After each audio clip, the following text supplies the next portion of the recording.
Hey folks, this is a progress report on my testing of the Lenovo Legion 5. This is an AMD powered laptop with a Ryzen 7 4800H and an NVIDIA 1650 Ti. I realized something as I was doing some price research about this laptop. Now you may remember from the last video that the price on this laptop I stated was around $1,050. It was on sale. The retail price is $1,300.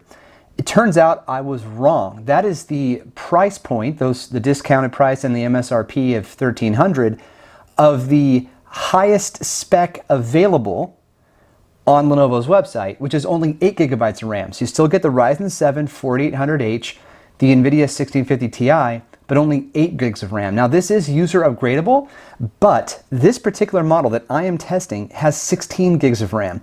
It is going to have an impact on gaming performance and just general use, especially within Windows when multitasking, but I wanted to make it clear that this laptop is not the same one that's available on Lenovo's website.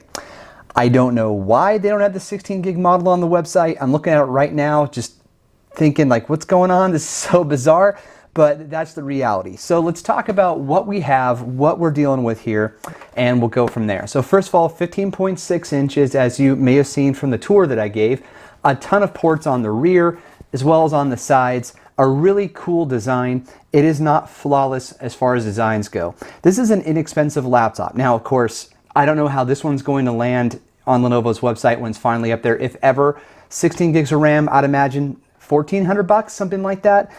You can get a lot out there for $1,400 that isn't AMD powered, it's Intel powered, but these AMD chips are exceptional. Now, I haven't gotten my hands on the new 11th gen Intel processors, but at least, you know, these these ones are really good. And of course, there is Ryzen 5 series coming soon too. So Intel's got their 11s, AMD's gonna have their 5 series.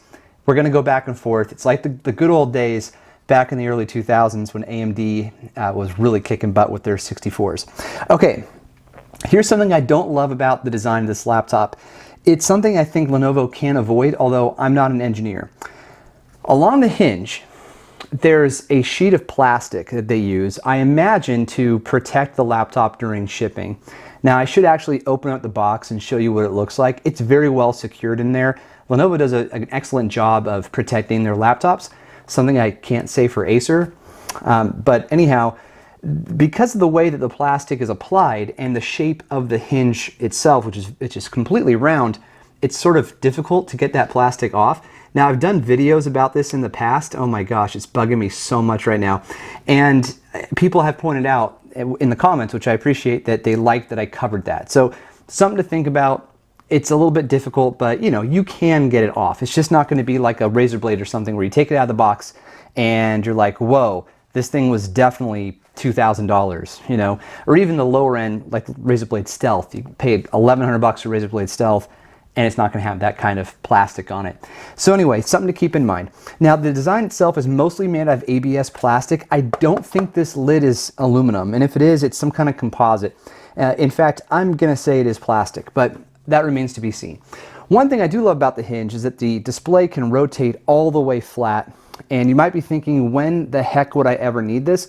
I don't have an answer, but I've definitely used it like that, which is a greater angle than most laptops provide. So that's super cool. The display is quite accurate. I'm really happy with the quality of this display. It's 1080p, 15.6 inches, 120 hertz, memory serves. No more than 144, I could tell you that. I think it's a really good display. Now, it is occupied by quite a bit of bezel. It's not too bad on the sides, but the chin is quite thick. The forehead's a little thicker, but I like what Lenovo's doing with the space. They included this cover for the camera. So if you're worried about your camera being used by hackers or something to look at you, then you can just cover it and they're screwed. It's not mechanized. You can't control it in Windows. It is completely manual. That means they can't override it, you know, those hackers. Also, there is this nice lip on the top to help you find the middle point and then pull it up when the device is completely closed. So pretty soon I'm going to publish a side-by-side with the Acer Predator Triton 300 and the Razer Blade 15 and this laptop. And something that I noticed is so freaking cool. This hinge is tight. It's very, very tight. Now, this laptop is less expensive than that Triton 300. It is certainly less expensive than the Razer Blade 15 I reviewed, but the hinge is just as stiff as, well, it's not quite as stiff as a Blade, but you can get it to here and it won't collapse on you. As soon as you get it a little more narrow, sorry, here we go, bam, it closes. Whereas the Predator, it's like you get it to here, just boop, it's done. That may not seem like a big deal, but when you have a really tight hinge, it helps you feel like you got your money's worth. Not entirely, right? There's other things like the plastic on the hinge that may make you feel like you didn't get your money's worth, but a tight hinge is, in my opinion, a really good plus when it comes to sort of the look and feel. Quiet Z-Fold too. All right, so yeah, performance.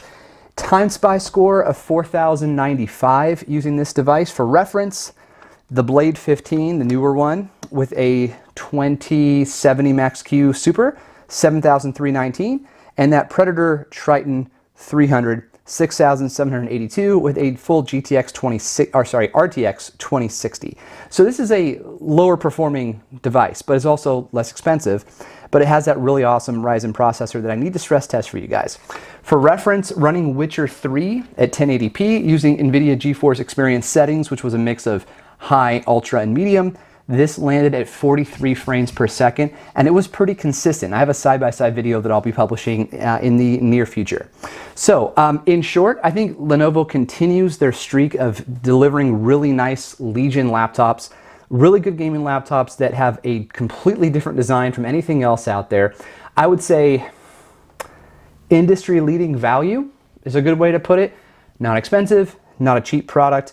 You get, I think, a lot of bang for your buck in terms of performance and overall build quality. Even though this is mostly ABS plastic, it feels really good. It's tight, it's rigid. The Predator, I keep going back to that one because I have it right now and I don't have the Blade on me, and we all know that the Blade 15 is a phenomenally well-built device. But this, to me, feels like a more reliable build than the Predator Triton 300, which is just over my shoulder here.